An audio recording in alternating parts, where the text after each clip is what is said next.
Hey there, extra historians. Welcome to Lies, the part of the show where we tell you all the things we left out, the stuff we got wrong, and discuss whether Pancho can stop bullets. I'm Rob, I'm the head writer of Extra History, and today we're talking about Giuseppe Garibaldi, whose name I love to say, Garibaldi. It's a nice pop to it at the end.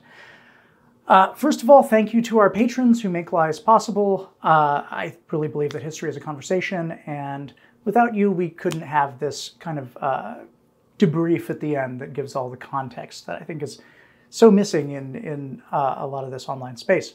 First of all, we're part of the Nebula First program. If you want to go see our new Nazi occultism series, you can see the first episode up there now.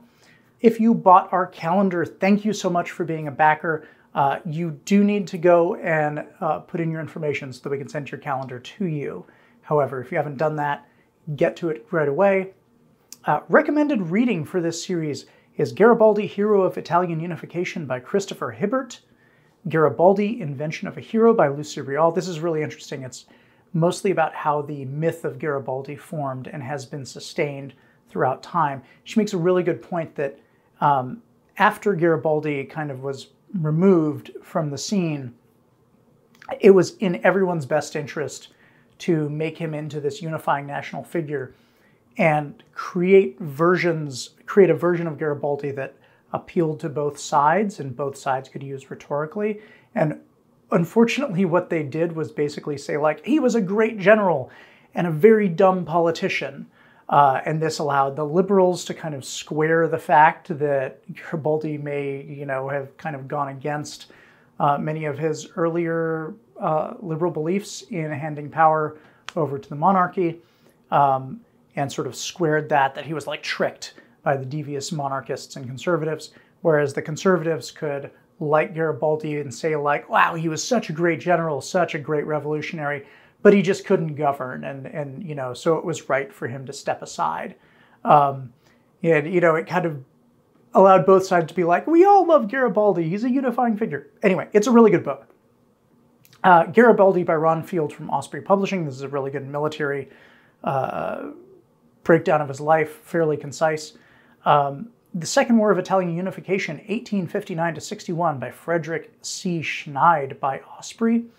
And then there's two other Osprey books about the troops of the armies of the Italian Wars of Unification, 1848 to 70, parts 1 and 2. Part 1 is Piedmont and the Two Sicilies. Part 2 is Papal States, Minor States, and Volunteers. That's the one with all the red shirts in it. Both by Gabriele Esposito. Wonderful images that helped shape our series, like usual. Let's just start off by saying we had a lot of people talk about how they'd been to Italy and they'd been on a Garibaldi street or a Garibaldi plaza. And interestingly enough, I had this same conversation with my wife because she had gone to do some training in Italy a few months before, and I mentioned, hey, I'm doing this series on Garibaldi. And she said, oh, that was like the piazza that I would go to every day to get breakfast at this nice cafe before I went to my sessions. That's really neat. I had no idea that was about anyone. And I kind of explained like, yeah, he's sort of like the George Washington of Italy in that everything is named after him, and everywhere you go, there's going to be like plaques saying like Garibaldi slept here, or Garibaldi stayed in this house, or did this or that in this house. So there's still a very present sense of Garibaldi in Italy if you go. And we had a lot of comments along the lines of this one, so I just wanted to use this one to expand on it. Since Garibaldi's expertise in warfare was so well known, and he was world famous, Abraham Lincoln sent an ambassador to Italy in order to enlist Garibaldi to fight for the Union as a general, but he refused since there was no 100% guarantee that the slaves would be freed in case of the North's victory. So this is true, but there's like a little more to it. So Garibaldi met with the American ambassador to Brussels. And like a lot of things with Garibaldi, part of this is idealism. There's like a little bit of ego in it too. Garibaldi liked himself and believed in himself, but he always kind of wanted to have like the reins of power, right? So one of his things was, yes, like you need to declare emancipation as a war aim, which is very admirable, but not quite practical for Lincoln's political situation at that time.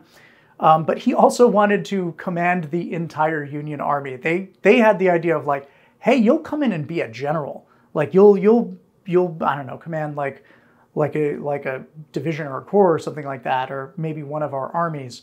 And he was like, no, I want to be commander-in-chief of the whole army.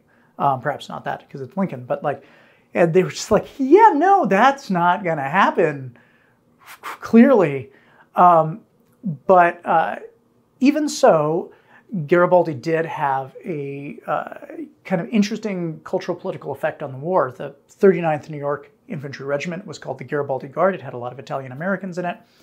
And it's interesting because we also see that with the Crimean War, right? People are looking to Europe and borrowing Zouave uniforms because they respect the French troops from the Crimean War.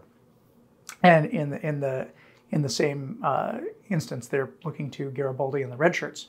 And they did have scarlet facings on their uniforms. But also, politically, Garibaldi, once Lincoln did give the Emancipation Proclamation, he made essentially a political endorsement of Lincoln. And that did help out in Lincoln's reputation following the Emancipation Proclamation.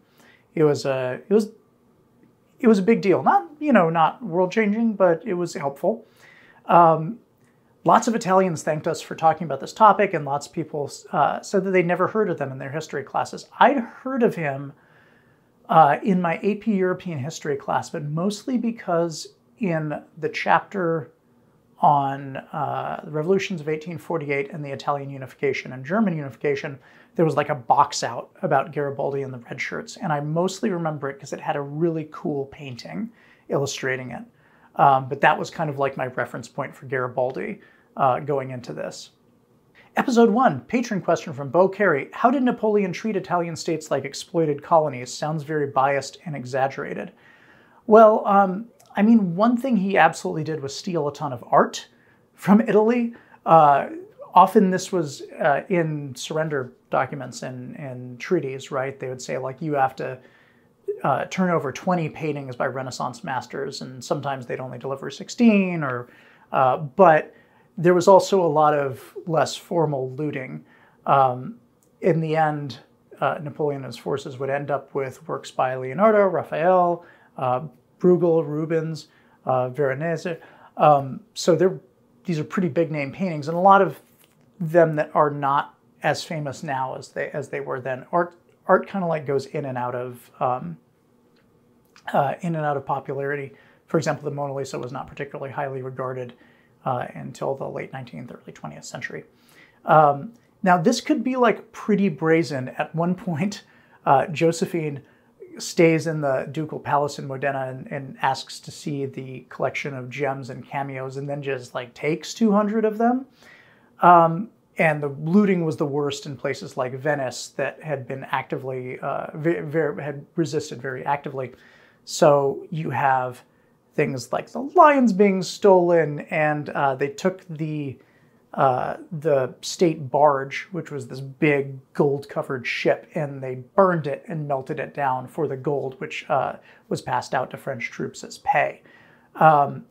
And then there were, of course, like reprisals on civilians, at time destruction of villages. And, so we do have like two things going on at once, though, right? You have Italian citizens, particularly, Italian citizens is totally the wrong term, but particularly intellectuals, who were very big on Napoleon and really welcomed him and his reforms. And there were a lot of people who were like the common people who really did enjoy many of his reforms, whether they were illegal or clerical in getting priests out of government, or things like street lighting and sanitation. A lot of people liked these modernizations, but they didn't like Napoleon himself. So he has this kind of interestingly like split legacy, and then the longer he stayed, the less the intellectuals were crazy about him either.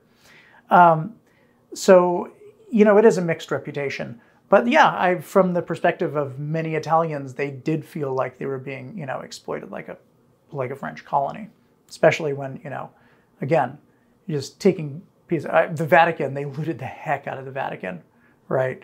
And of course, there's high support among the peasantry for the Catholic Church, and Napoleon went after the church. We'll talk about that a little later with Garibaldi.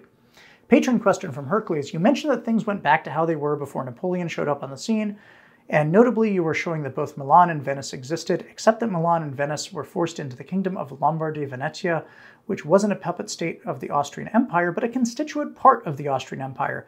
Both Venice and Milan would have rebellions during their Sorgimento against the rule of the Austrians. Yes, keeping track of all this is very, very difficult as far as city-states, especially over like a couple of decades. There's a lot of changes.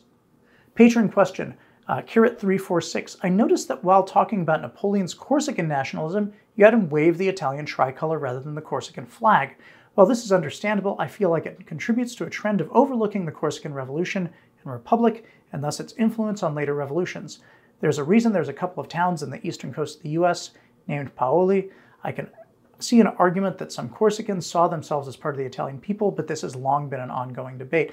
I can see that. We wanted to use a more recognizable flag partially because we were kind of doing a little bit of a joke of like Napoleon as a nationalist Italian hero, in that we were going to pitch to Garibaldi, who is an actual Italian nationalist hero, and sort of be a little cute about how Napoleon helped out Italian unification involuntarily. But you know, that is a very good point about Corsica. Episode 2, YouTube question. Anita's a freaking boss. That's some Princess Leia level toughness. She's very cool. In some ways a lot cooler than we even portrayed, because Garibaldi had such a huge life and did so much. We could only go into detail about so many things, and there were a lot of cool Anita things that we left out, and stories about her, you know, getting blown off like the deck of a ship and things like that during a naval battle. There are literal movies about these two. One of them it's a Brazilian film called Anita e Garibaldi. The actors that play them, though, are like around the same age. You know, Anita's 18. I think the actor who plays her is like 38 at the time, which is a little weird. Anyway, there is like a dark version of her legacy, though, which is Italian fascists got very into Anita in particular. In some ways, even more than into Giuseppe, because they always were a little uncomfortable with his liberal politics. But with Anita, they're like, this is a symbol of perfect patriotic Italian motherhood. She's having tons of babies. She's super supportive of her husband. She's like a fighter. And that amazing statue over her grave with her holding the baby and shooting and riding a horse, that was put up by Italian fascists. So there is kind of like this weird, like any historical figure, you know, later governments are gonna try and shape them into national heroes in ways that resemble them rather than what they necessarily resembled. Yeah, Garibaldi wasn't super popular among the fascists because it was hard to get around how much of a socialist he was. But, you know, when you read these books about kind of the making of the myth of Garibaldi, you could take different parts of Garibaldi's life and kind of say, like, Garibaldi the monarchist, Garibaldi the socialist, Garibaldi the fascist. And people did that, right? When in, you know, the turning power over to the monarchy, the people who liked the monarchy kind of tried to emphasize that part of his life. Whereas fascists were really into the idea of like, well, Garibaldi was like a socialist, but then when he started to really get power in Sicily, he realized that you needed a firm iron grip and you needed to like line people up and shoot them if they were causing trouble and that kind of thing. So I would say he's less of a malleable figure than many nationalist figures, partially because he was closer. You know, it's not like Vlad the Impaler where he was way off in the past. He was, you know, still in living memory for some of this. But the people still made a good go of it. Someone asked, is this where the term ragamuffin starts? No, the term in Portuguese is farrapos, but which means rags or torn or tattered cloth. The English translation that is pretty much universally used for this war is the Ragamuffin War. However, we did have a commenter who mentioned that there are certain Brazilian people who really don't like this term, and it is sometimes called the Heroic Decade, or even like the Ragamuffin Revolution, or they just don't like the translation. So There is some debate about that. Someone said, I'm surprised about the lack of Star Trek jokes involving red shirts. I really tried to fit them in, but anytime I tried, it was undermining the tone, and I didn't want to do that. I can't undermine the tone for a joke. And the tone of this series didn't make a lot of room for little asides. But believe me, I tried. If I could have gotten it in, I would have. YouTube question. A small detail you guys forgot is that another factor in the defeat of the rebellion, this is when they're in Rome, is the fact that the Roman peasantry mostly supported the Pope in contrast to the Roman cosmopolitans. There were a lot of reasons this revolt failed. It's very like a Les Miserables tragic. This is a recurring theme in Garibaldi's life, actually, this kind of religious disconnect with peasants, because he was very anti-clerical, very anti-pope, or he's just anti-papal.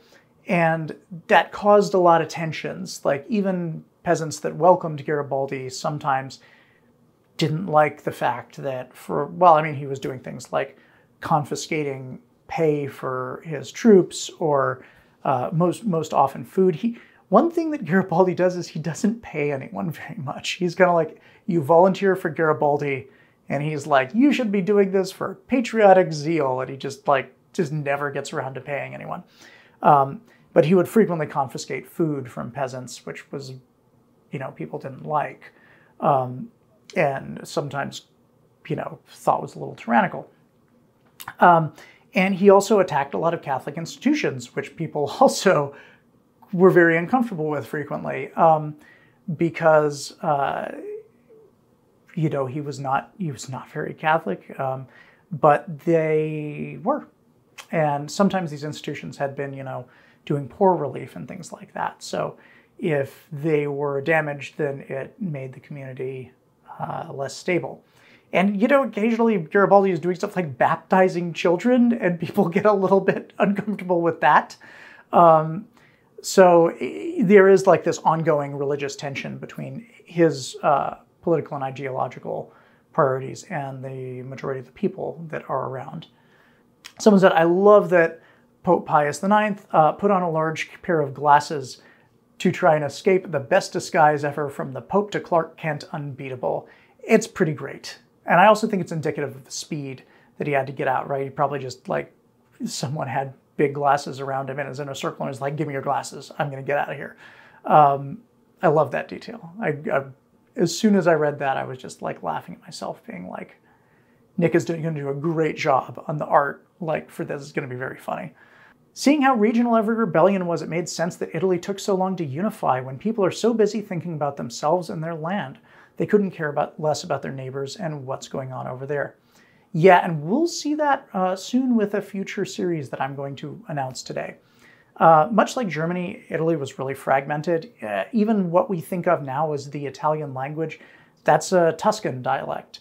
And it rose to prominence because particularly Dante used it for writing. And as a result, it had this big literary cachet, and it sort of became a court language, but not a language of elites. It was a language of administrators. So if you were a clerk or some kind of official and you needed to talk to officials in other towns, this was the dialect you would use. And then, it started becoming sort of the universal dialect during the unification. And that's what we think of as Italian now. But still, the Italian language is highly regionalized,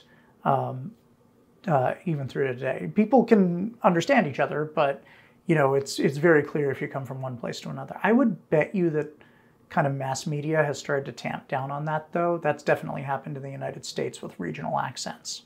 Casually smoking while being shot at, Garibaldi and Sitting Bull would be great friends. I never made that connection. Well spotted. Episode 4, YouTube question. As an Italian, I would like to say that Carmio Benso is maybe too underestimated.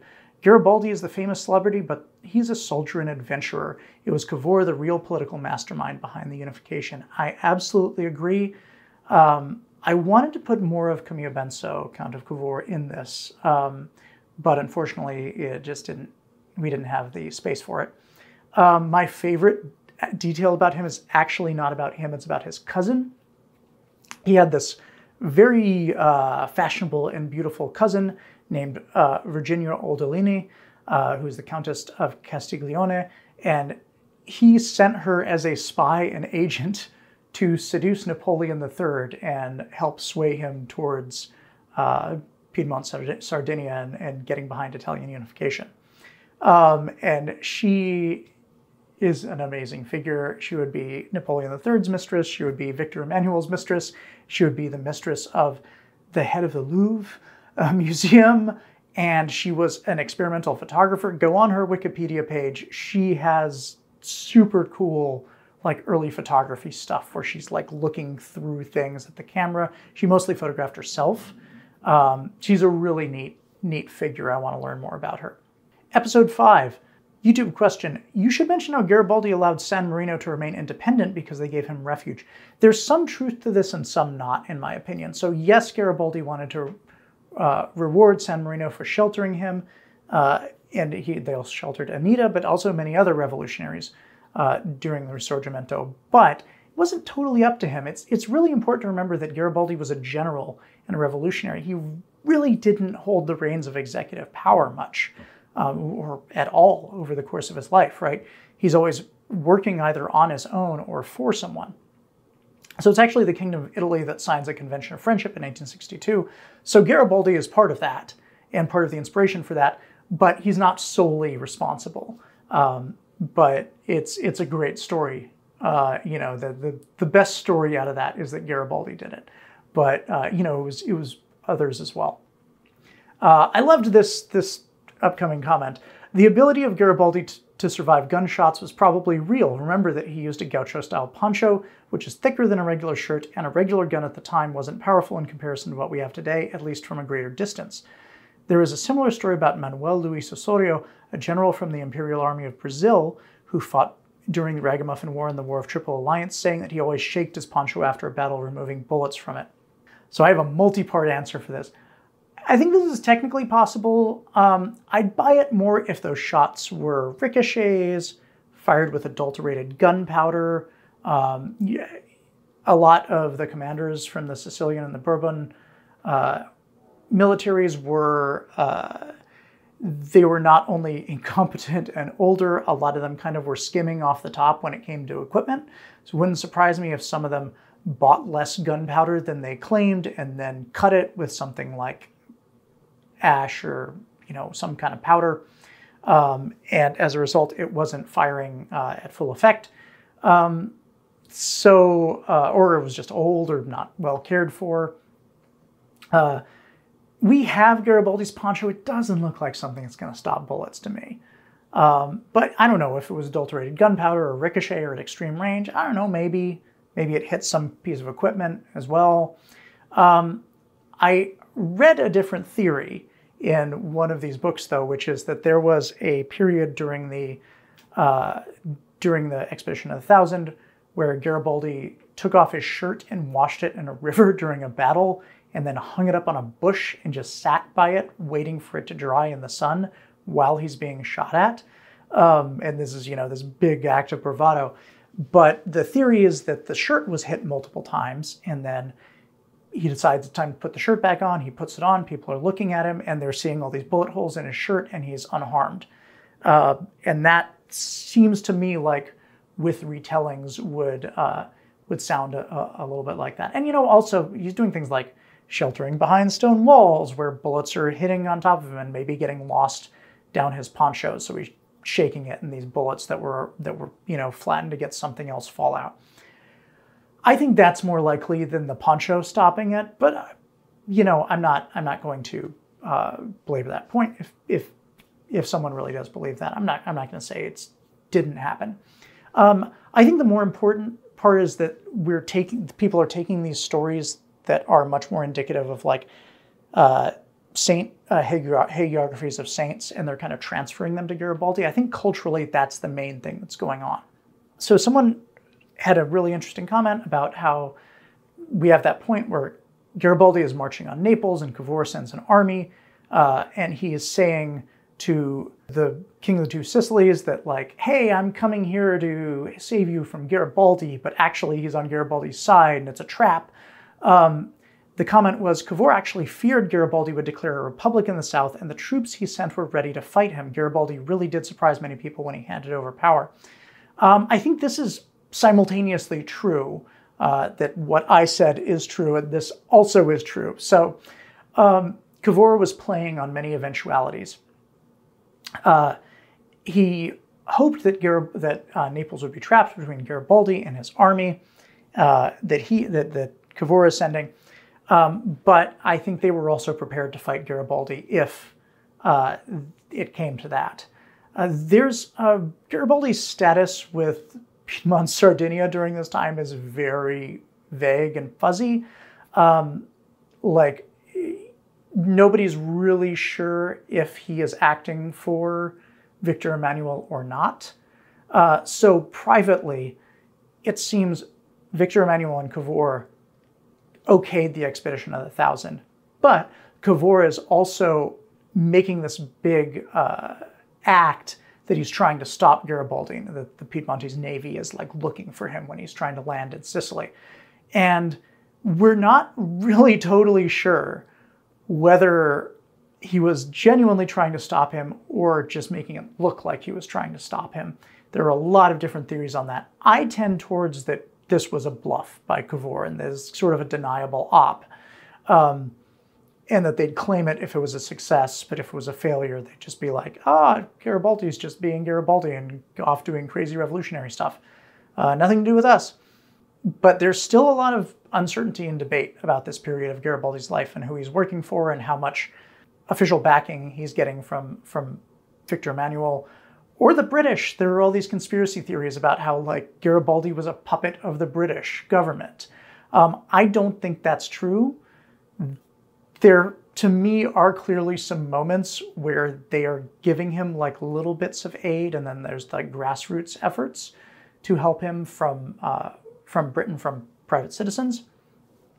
And there is this thing where two British ships just happen to be in the harbor when he's landing in Sicily, and he goes between them, and the Sicilian military is just afraid of shooting at Garibaldi because they don't want to hit the British ships. That was very convenient, but I don't know if we can ever prove that like this was a stratagem by the British.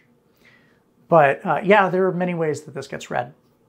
All right, coming up on Extra History, Nazi occultism. This is going to be a really interesting series about how kind of cultural and archaeological attempts to justify the Nazis' racial policies. And it's less about kind of Indiana Jones, like going after relics, and more about, you know, just trying to find any historical justification for, you know, what the Nazis are preaching. And I want to finally announce this series I've been secretly working on. The secret topic is the Pazzi conspiracy. I am a huge freak for everything Medici. I think they're fascinating. And this is one of the coolest things to happen in the entire history of the Medici family. It was an attempted assassination on Lorenzo the Magnificent and his brother Giuliano in Florence Cathedral in the middle of High Mass. And it has incredibly bloody consequences, and it's just a really interesting thriller story. After that, the unholy Roman Emperor Frederick II versus the papacy. Again, just a bananas figure. Gonna be a really fun series. Feels like we're doing like Italy here at Extra History, interestingly enough. I didn't really intend that. And after that, we're voting on a series involving animals and the history of animals. So we'll see. We'll see what that is. To close us out, Ibn Battuta's side trip. Let's talk about some cultural legacies of Garibaldi. Garibaldi inspired a Civil War unit in the United States. He inspired cookies, biscuits in the UK. But I want to talk about another one. You may or may not know that I have this weird little side job that occasionally puts me in the English city of Nottingham. And one thing I do when I'm there is I always go to the tourism center in the middle of Nottingham because my kids are obsessed with Robin Hood, mostly because of the Disney movie, and I buy them like Robin Hood stuff for like Christmas. Now, when I've been there, I've been like, you know what I would like to have? I would like to have a Nottingham Forest Football Club jersey because I like Nottingham and I grew up loving Robin Hood too, so I want like kind of a Sherwood Foresty jersey, and I look good in green. It's not green. It's very red, this jersey, which drove me insane because red is not a color of forests, except in autumn, I guess. I never thought about that before. But it is red for a very specific and cool reason, which is that Nottingham Forest Football Club was formed in 1865, and it is specifically Garibaldi red. And it was that color was chosen in honor of Garibaldi, and to this day they are known as the Garibaldis and the Reds. And I never really thought about that this was just a, you have Garibaldi tributes still running around in the Premier League. That's just a really cool bit of sports history, and I love it now. I love it red. I'm not gonna wear it though, because I look terrible in red. But I love that. Thanks a lot for watching. I'll see you next time. Have a good day. I gotta tell ya, Kuya Coin, Joseph Blame, Izzy Coin, Hunter Z, Fox Doc, Dominic Valenciana, Argalite Games, and Angelo Valenciana are just the best legendary patrons.